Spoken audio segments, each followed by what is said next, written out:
नमस्कार दोस्तों, राधे राधे, जय श्री कृष्ण। दोस्तों, हमारे घर में आर्थिक तंगी के साथ साथ हमारे घर की सुख समृद्धि कहीं न कहीं हमारे घर के जो मुख्य द्वार होता है उनसे जुड़ी हुई होती है। दोस्तों, वास्तुशास्त्र के कुछ नियम्स मैं यहाँ आपको समझाने जा रहा हूँ। दोस्तों, प्रातःकालीन जब हम अपने घर का मुख्य द्वार खोलते हैं तो वो भी यदि हम ब्रह्म मुहूर्त के अंदर अपने घर का मुख्य द्वार खोलते हैं तो दोस्तों उस घर के अंदर महालक्ष्मी का वास होता है, आर्थिक तंगी नहीं रहती है। बहुत सारे लोग हैं जो अपने घर का मुख्य द्वार सूर्य उदय होने के बाद खोलते हैं, तो ऐसी स्थिति के अंदर उस घर के अंदर बहुत सारी परेशानियां उत्पन्न हो जाती हैं। सूर्य उदय से पहले पहले और ब्रह्म मुहूर्त के अंदर ही हमें अपने घर का मुख्य द्वार खोलना चाहिए। दोस्तों, सुबह सुबह जब घर का मुख्य द्वार खोलते हैं तो उस समय थोड़े एक गिलास के अंदर जल लेकर या एक लोटे के अंदर जल लेकर आप अपने मुख्य द्वार पर थोड़ा जल जरूर छिड़कें। उसके पश्चात ही आपको अपने मुख्य द्वार के बाहर या अपने मुख्य द्वार के पास आप साफ सफाई या झाड़ू इत्यादि आप लगा सकते हो। दोस्तों, हमारे घर का जो मुख्य द्वार होता है, कुछ लोग हैं जो मुख्य द्वार के अंदर जैसे ही एंट्री करते हैं मुख्य द्वार के पास ही वहाँ झाड़ू या डस्टबिन या सफाई का जो भी सामान है अपने मुख्य द्वार के ऊपर रखते हैं, तो ये दोस्तों वास्तु अनुसार अच्छा नहीं होता है। मुख्य द्वार के ऊपर या मुख्य द्वार के अंदर की तरफ कभी भी हमें डस्टबिन या झाड़ू इत्यादि नहीं रखना चाहिए। दोस्तों, ऐसा करने से हमारे घर के अंदर दरिद्रता आती है, हमारे घर के अंदर आर्थिक समस्याएं बनी रहती हैं। दोस्तों, अगर आप अपने घर के मुख्य द्वार के ऊपर थोड़ा सा जल छिड़क करके फिर आप सफाई आदि करते हो, तो अगर भूल से आपके घर के ऊपर किसी की नज़र या टोक लगी हुई है तो वो भी वहाँ से वापस जिसने नज़र टोक लगाई है उसके पास वो चली जाती है।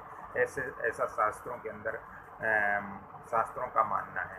दोस्तों, वास्तुशास्त्र के अनुसार बहुत सारे लोग हैं जो आजकल मकान बनाते हैं और मकान का जो मुख्य द्वार होता है वो केवल एक ही पल्ले का द्वार लगाते हैं। तो दोस्तों, ये अपने घर के अंदर सबसे बड़ा वास्तु दोष होता है। शास्त्र के अनुसार हमारे जो घर होते हैं उन घरों के अंदर जो मुख्य द्वार होता है उसके दो पल्ले होने चाहिए। एक पल्ले वाला मुख्य द्वार हमारा घर का बड़ा ही अशुभ होता है, एक पल्ले वाला मुख्य द्वार हमारे घर का नहीं होना चाहिए। साथ ही दोस्तों, हमारे जो घर का मुख्य द्वार है उसके अंदर किसी भी प्रकार की दरार इत्यादि नहीं चली हुई होना चाहिए।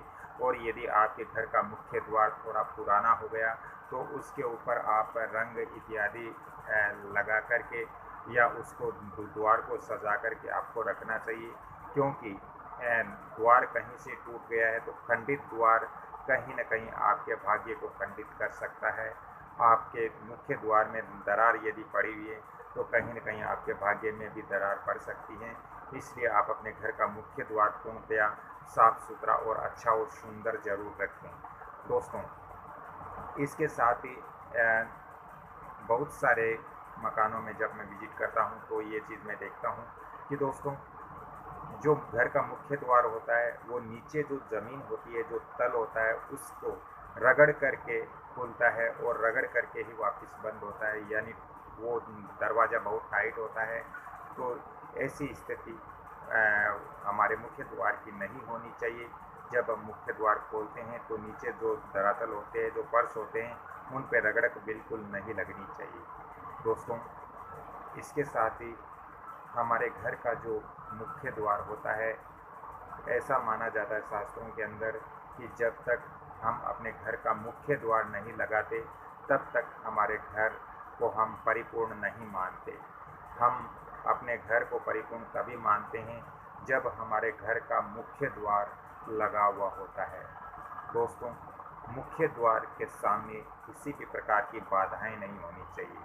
मुख्य द्वार के सामने गड्ढा नहीं होना चाहिए। मुख्य द्वार के सामने किसी भी प्रकार के जैसे पोल या खंबे इत्यादि नहीं होने चाहिए, क्योंकि इससे हमारे घर में सकारात्मक एनर्जी प्रवेश होने में उनको बाधाएं उत्पन्न होती हैं, जिससे घर के सदस्यों का स्वास्थ्य खराब होता है।